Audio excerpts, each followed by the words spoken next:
Stadiaľ som, slovenského rodu som. Slovenky, Slováci, znova sa vám ozývam v takomto krátkom videu a chcel by som rozobrať tému, ktorá v tejto spoločnosti ako si chýba. Tá téma je, že diskusia.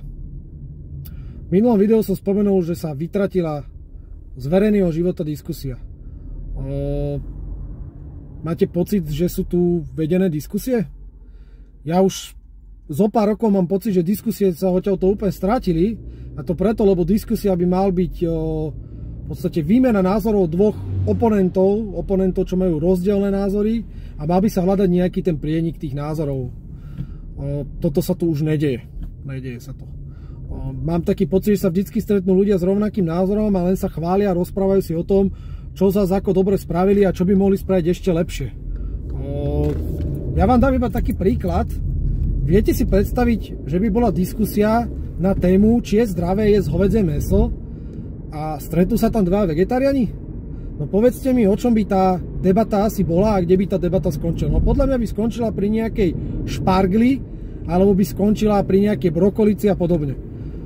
A ešte ďalší paradox, ktorý sa tu deje posledných zo pár rokov, to je taká čerešnička na torte, že moderátor, zase na porovnanie, není vegetarián, on je dokonca vegán.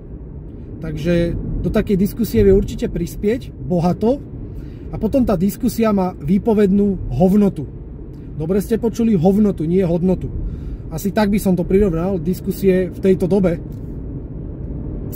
Preto na vás apelujem, začnite sa zaujímať o dianie v Slovenskej republike, začnite sa zaujímať o veci verejného, politiku, zväčšujte si svoj rozhľad a zaujímajte sa.